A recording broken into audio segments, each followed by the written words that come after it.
Hi everyone, welcome back to the Fila Landlord Guy. I'm your host Yuri Skripnichenko, the guy with impossible last name. Just think of me as the Fila Landlord Guy.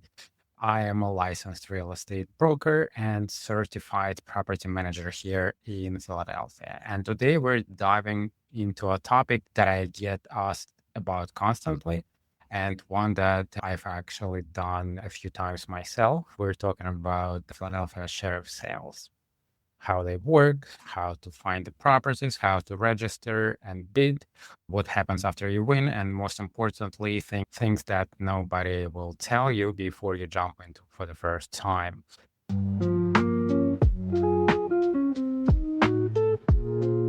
We're here to share insights and experiences, not legal or accounting advice. Be sure to talk to your attorney, accountant, or professional advisor before making any decisions.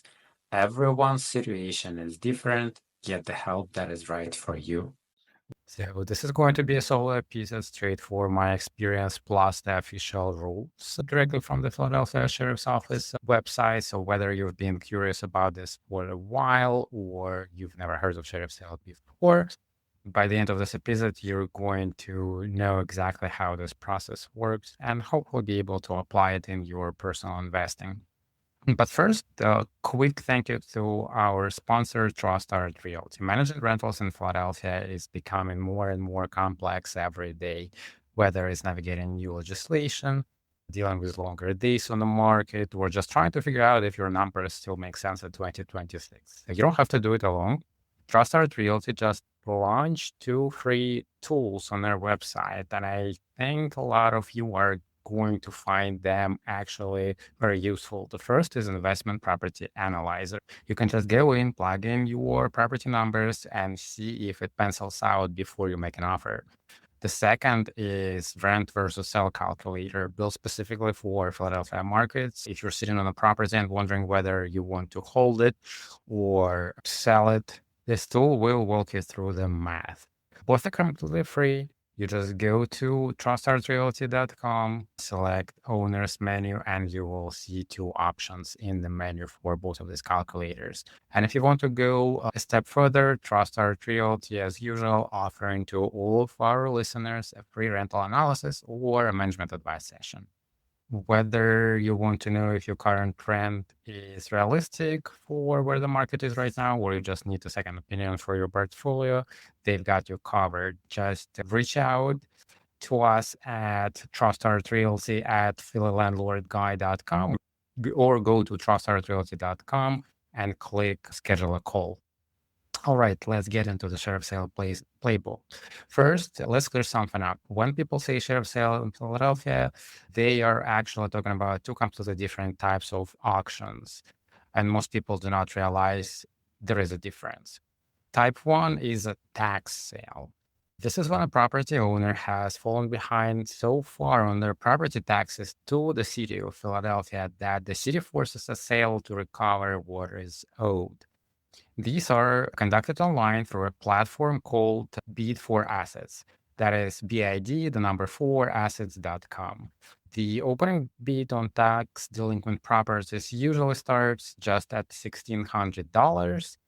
And that sounds like a low number, but it's a live auction and you buy it for whatever the winning bid is.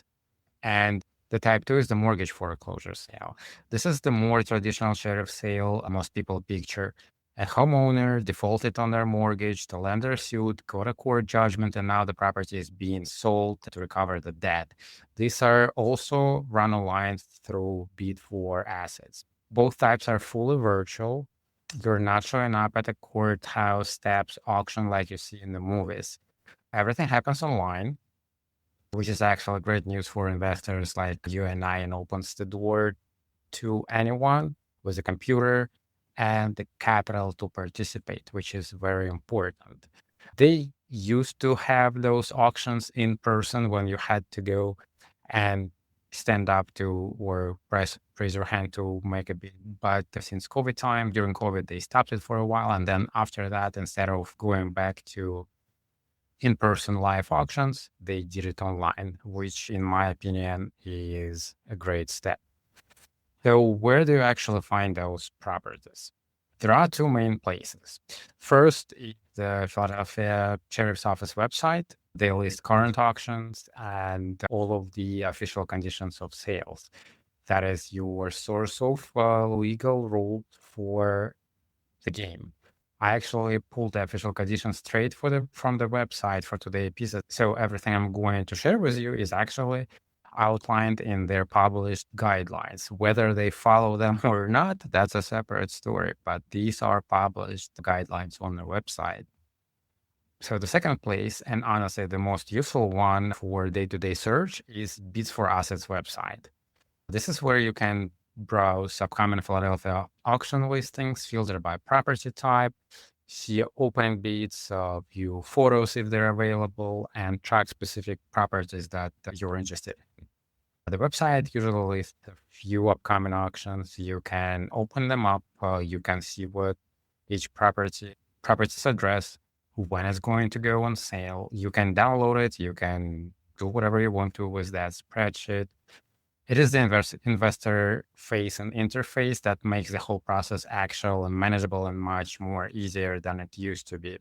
My personal workflow was to go on to Bids for Assets for multifamily properties such as duplex, triplex, or quad, or whatever multifamily properties they had in the zip codes that I already know and invest. And I just look through all of the auctions for all of the properties. I download them.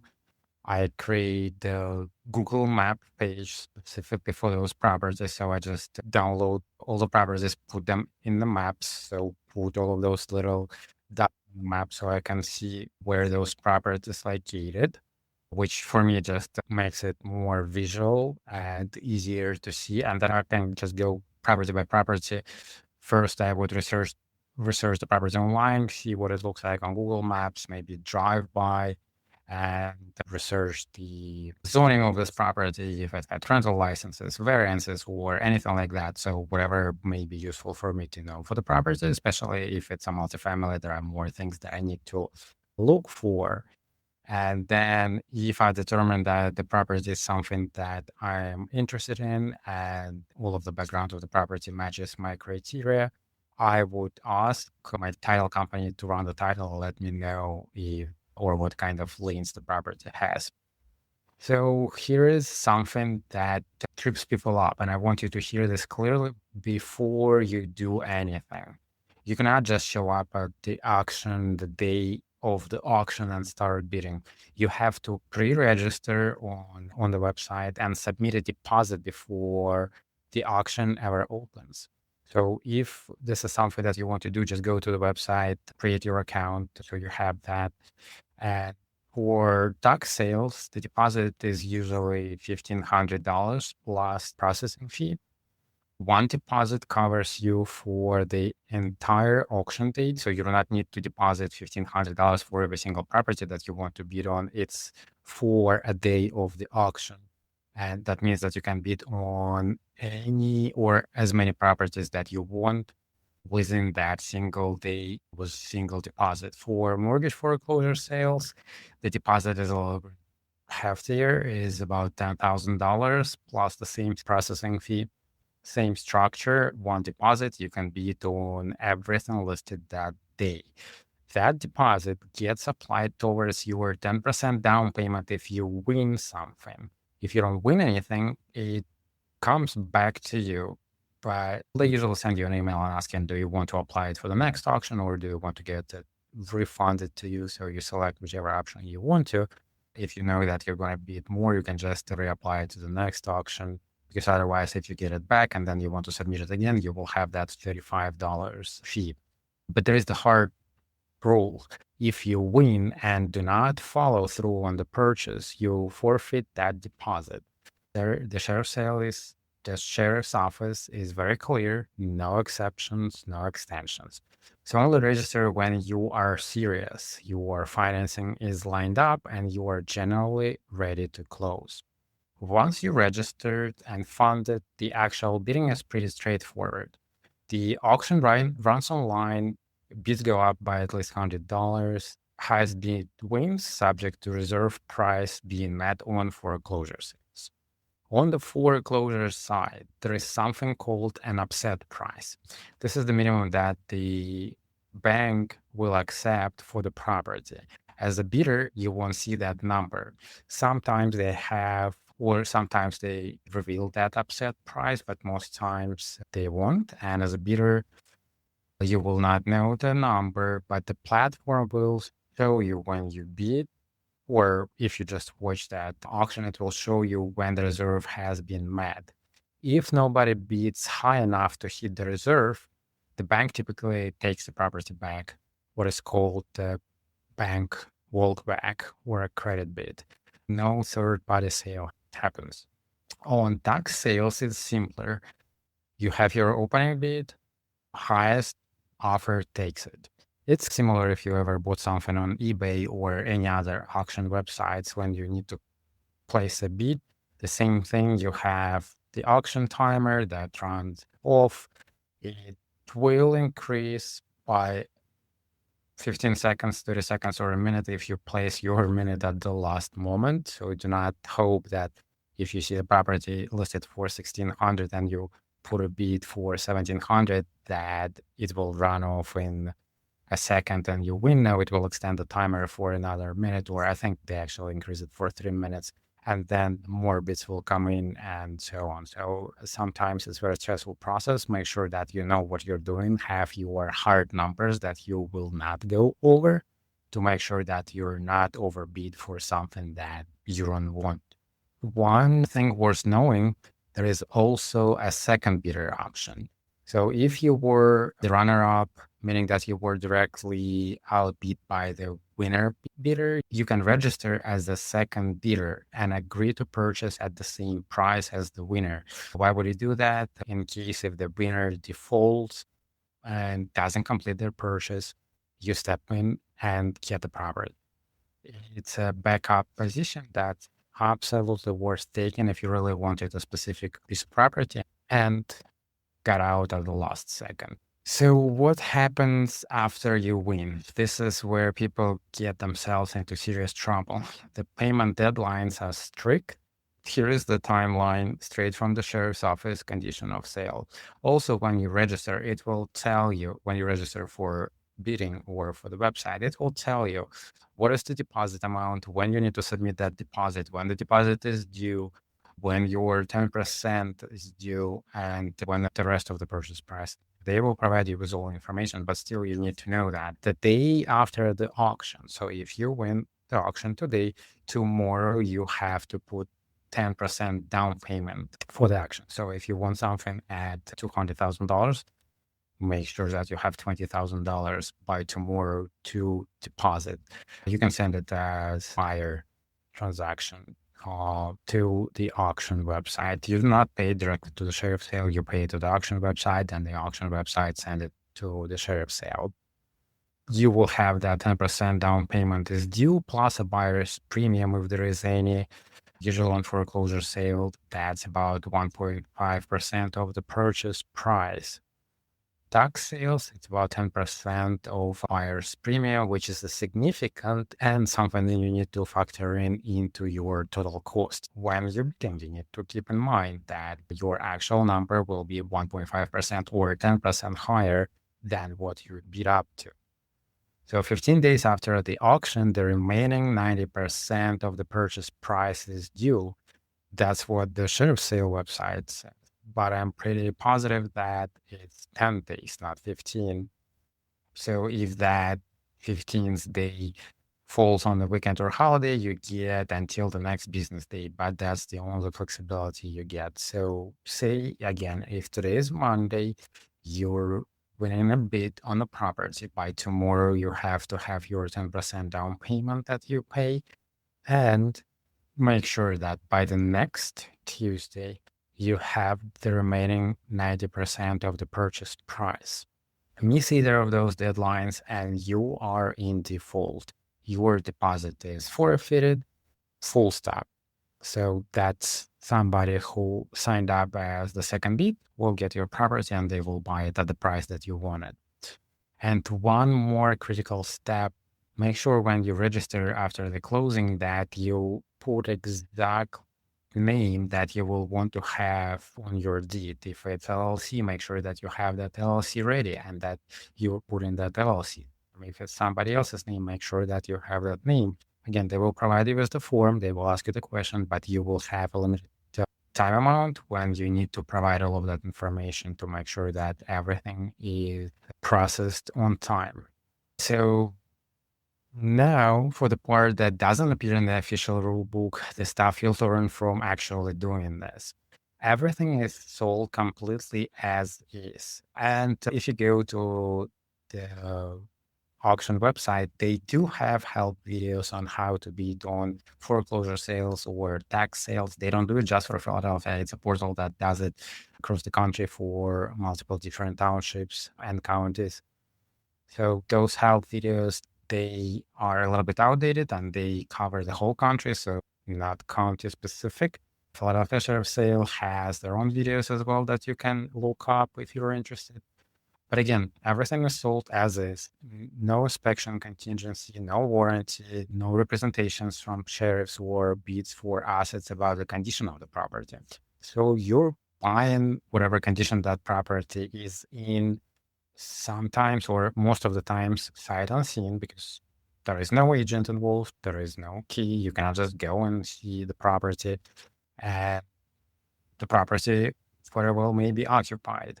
If there is a collapsed ceiling or failed foundation, open code violation, or someone living inside, that is now your problem. Do your lien research before you bid, not after. This is the one that actually can hurt you if you're not careful. Tax sales can clear certain liens, but not all of them. Mortgage foreclosure sales have their own rules about what gets wiped out and what arrives to sale. Some municipal liens, water, gas, certain CA charges can survive and follow the property to the new owner. Pull the title history. That's where I go to my title company and ask them for the title history. Check for the open permits, check for water and gas liens with the city. I strongly recommend working with a Philadelphia real estate professional. That can be an attorney or a title company who knows sheriff sale process and law before your very first purchase. The cost of that advice is nothing compared to the cost of inheriting a lien that you didn't know about, or occupants. Sometimes people are still living in these properties when you take title. The prior owner, a tenant, a family member, whoever it is, if they don't leave voluntarily, you are going through the courts, and it's not your standard eviction. You cannot evict someone that you do not have lease with, or you cannot evict the previous owner. So that is additional timeline. It costs more money. There are different rules than for eviction. You will need a writ of possession through the Philadelphia Sheriff's Office, and that process takes time. Factor that in your timeline and your budget when you're underwriting your deal. The timeline from the winning to holding a deed is longer than you think. And then, according to Philadelphia Sheriff Sale website, the title should be ready within 10 days, which is not happening. The last time when we bought property from Sheriff Sale, it took, I think, a little bit over a month and a half for us to get the title. This time, we won the bid on October 7th, and the title was ready March 30th. So that was 6 months when we were just sitting. We had to pay for the property in October, and we could not do anything until we have that deed. Also, you do not know when the deed will be recorded. You constantly keep checking with the sheriff's sale if they even answer the phone or emails if the deed is ready. So you need to have your property insured, right? When you get the deed, you want to make sure that you have insurance in place so nothing happens. If you do not know what date your deed is recorded, you do not know when you own this property, and you do not know when to start your insurance. So you may want to start insurance sooner than your deed is recorded. So even when everything goes right, no defaults, no legal complication, there are post-sale distribution schedules, confirmation periods, and the sheriff office operates on their own calendar, planned for months between the auction date and having a deed in hand that is ready for you to start a rehab or place a tenant or do whatever you're planning to do with that property. Do not commit to a contractor's start date the week after you win. It takes time. So after all of that, is the share sale investing actually worth it? Honestly, it depends. That's the answer with everything in real estate. It depends on your criteria, depends on what you're looking for. And it's only if you go in educated and patient. The deals are real. I've personally, again, acquired a few properties through this process. Most of them I bought them before COVID time, but after COVID, I just recently purchased one.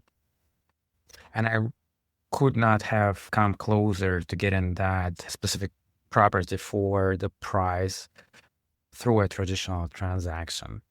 The equity you can capture from day one is great, not something like you would usually see on MLS or buy from MLS. But at the same time, the risks that you're getting with it, then not knowing what the property condition is like, they're huge. So you really, truly need to make sure that is what you want to get into and you have financing to cover everything that needs to be done to that property and cover your back if need to. It's definitely not passive. It's not fast, and it's absolutely not for someone who hasn't done their homework on a specific property. So here's my recommendation. If you're just getting started, spend a few more months just monitoring bids for assets before you ever register or put up a deposit. Get familiar with what kind of properties come up, what neighborhoods show up repeatedly, what opening bids look like, what properties actually sell for versus where bidding opens. Build your instincts and your processes before you put money down. And if you do pick something up at a sheriff sale and you need help renting or getting a rent ready and place a tenant, this is exactly the kind of work TrustArt Realty handles. Feel free to reach out at trustartrealty.com and schedule that call. That's the Philadelphia share sale playbook. 2 types of sale, tax and mortgage foreclosure, both done online through bids for assets. Deposits required upfront, strictly payment deadlines, everything sold as is, and the post-sale process that requires a lot of patience and money. If you found this episode useful, share it with a fellow Philly landlord, investor, like it, subscribe, and if you have any comments, drop them in the comments. If you want us to cover some specific topic or the area of the city, drop it in the comments as well, or email us at info@philalandlordguy. And I'm Yuri. This is the Philadelphia Landlord Guy, and I'll see you on the next one.